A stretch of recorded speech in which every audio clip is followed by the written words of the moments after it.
Menko Kumham Imipas Yusril Iza Mahendra menyebut Presiden Prabowo bisa saja mengeluarkan amnesti dan abolisi jika gagasan memaafkan koruptor yang mau mengembalikan hasil korupsinya terrealisasi. Untuk membahasnya sudah ada pengajar Sekolah Tinggi Hukum Indonesia Jentera Bivitri Susanti dan anggota Komisi 3 DPR RI fraksi PKS Nasir Jamil. Selamat petang semuanya. Ya, selamat petang, Cindy. Saya mau ke Mbak Bivitri dulu. Mbak Bivitri, rencana memberikan amnesti abolisi untuk koruptor yang mengembalikan kerugian negara, ini adalah wacana yang tepat untuk dilakukan oleh Presiden? Sangat tidak tepat, Mbak Cindy. Saya harus jawab straightforward dulu di bagian awal. Karena harus diluruskan ini ya. Jadi betul ada mekanisme di dalam konstitusi kita yang namanya gerasi, amnesti, abolisi. Tapi itu tujuannya bukan untuk hal-hal yang sifatnya justru bisa merusak hukum pidana kita. Amnesti misalnya Mbak Cindy itu biasanya ditujukan untuk orang-orang yang bahkan urusannya adalah pidana politik. Jadi orang-orang yang dulu tuh pada masa Orde Baru di penjara misalnya ramai-ramai diberi amnesti. Atau yang lebih baru misalnya waktu itu Pak Jokowi memberi amnesti untuk kasus kekerasan seksual yang kemudian salah pemidanaannya. Jadi tujuannya untuk memperbaiki hal-hal seperti itu. Abolisi juga tujuannya adalah untuk mengoreksi. Tapi kalau konteksnya pengampunan koruptor, yang harus disadari oleh kita semua, korupsi itu bukan karena alasan tekanan politik, apalagi kehilafan. Korupsi itu biasanya disebabkan karena keserakahan. Bahkan juga biasanya yang korupsi bukan orang miskin ya, tapi orang kaya. Karena mereka serakah saja.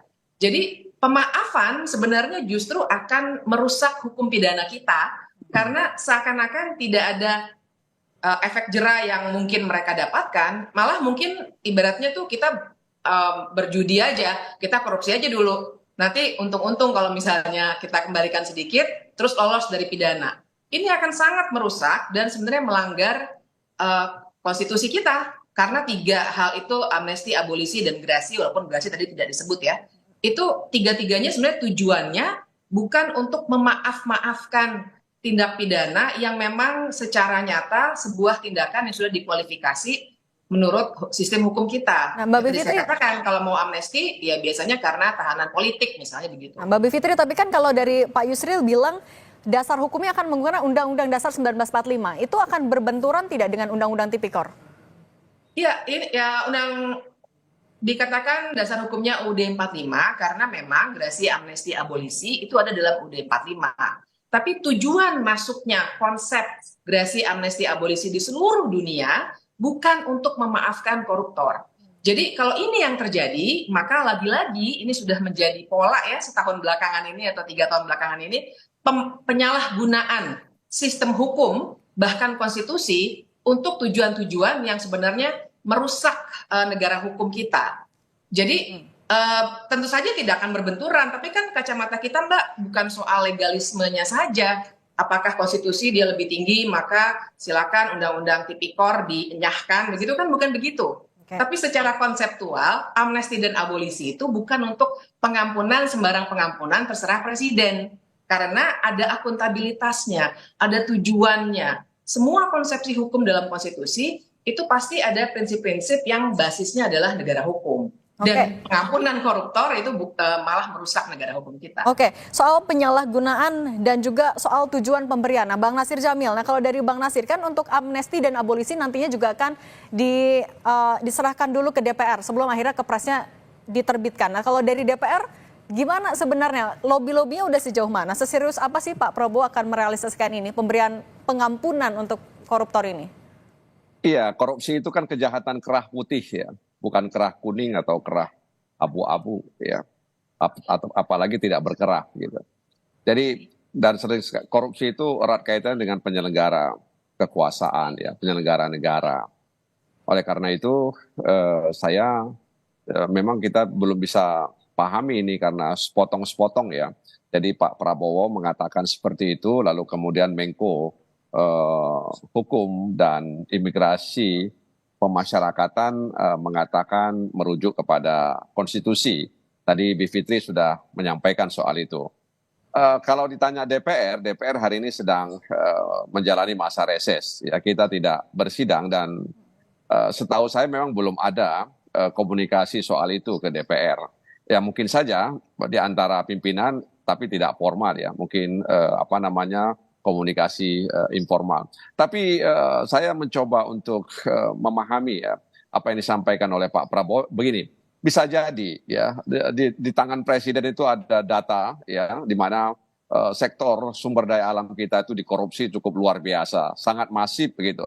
Dan uangnya itu tidak ada di Indonesia, uangnya itu dibawa ke luar Indonesia.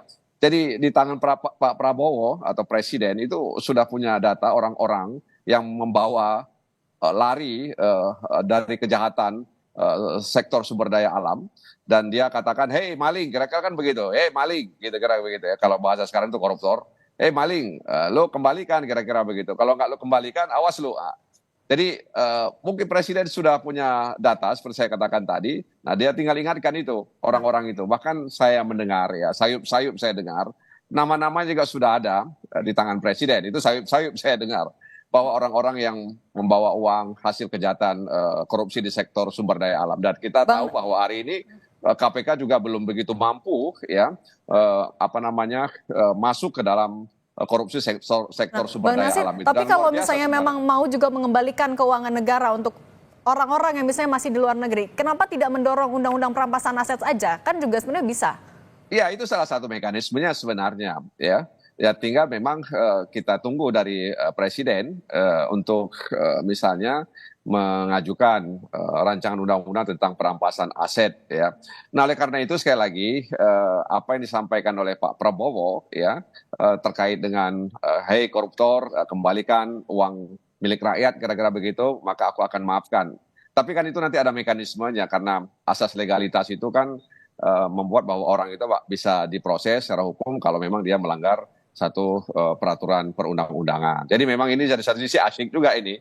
Ya, Bivitri bisa mengkaji ini ya kalau tadi dikatakan bahwa ini seperti omon-omon dan lain sebagainya ya. Memang makanya saya katakan tadi ini kan ada semacam cuplikan-cuplikan yang kita belum tahu sebenarnya seperti apa begitu. Nah, mudah-mudahan sepulang dari lawatan luar negeri Presiden bisa menjelaskan secara utuh ya kira-kira seperti apa sehingga kemudian tidak menimbulkan kebingungan atau menimbulkan kesalahpahaman ya. Nah soal kebingungan dan kesalahpahaman ini Mbak Vivit, ini kan Pak Menko Pak Yusril bilang juga kalau misalnya dengan abolisi dengan amnesti, kasus-kasus yang sedang dilidik atau masih di pengadilan bisa dihentikan. Implikasi hukumnya apabila ini dilakukan untuk kasus korupsi apa Mbak? Iya, abolisi sebenarnya yang menghentikan proses hukum tuh abolisi. Kalau amnesti sudah selesai. Sudah selesai. Ampunan gitu ya. Ya implikasinya adalah para koruptor itu akan dengan senang hati menyembunyikan sebagian barangkali hasil korupsinya di tempat-tempat yang tidak terlacak, kemudian melaporkan sedikit saja, yang penting lolos. Karena kan persoalannya adalah ada persoalan teknis juga Mbak. Jadi misalnya katakanlah ada klaim korupsinya katakanlah 3 triliun. Nah apakah mereka harus kembalikan 3 triliun? Apakah sebenarnya korupsinya sudah 5 triliun tapi kejaksaan menemukan hanya 3 triliun yang dikembalikan 3 triliun?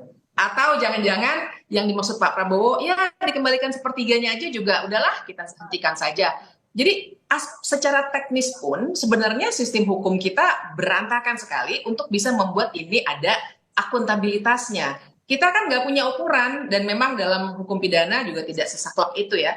Nggak punya ukuran misalnya kalau korupsi 1 miliar hukumannya 1 tahun misalnya begitu. Memang tidak ada ukuran seperti itu. Jadi berapa besar yang dikembalikan, berapa besar yang sebenarnya disembunyikan, kan juga jadi tidak bisa terang di hadapan publik. Padahal korupsi jangan lupa urusannya nih uang kita nih, uang publik, sebentar lagi pajak mau naik lagi. Nah jadi Mbak Cindy kalau boleh saya mau kembalikan deh. Tujuan pemberantasan, maksud saya tujuan pemidanaan dalam tindak pidana korupsi apa sih? Kita kaji dulu, apakah sekedar mau dapat uang negara balik atau mau memberantas korupsi sampai ke akarnya. Kalau cuma mau sampai aset negara, harta negara itu balik, seperti kata Bang Nasir Jamil tadi, silakan ajukan undang-undang RUU atau undang-undang perampasan aset. Tapi bukan dengan sekedar mengampuni karena akuntabilitasnya nyaris tidak ada. Menurut saya tujuan dari sistem pidana korupsi kita adalah untuk memberantas tindak pidana korupsi itu. Jadi tidak bisa main diampunkan begitu saja karena nanti akan juga menimbulkan celah-celah korupsi dan kolusi lagi. Karena nanti siapa tuh yang akan mengurus? Siapa yang akan bilang yes, yang ini kita kasih abolisi, yang ini jangan.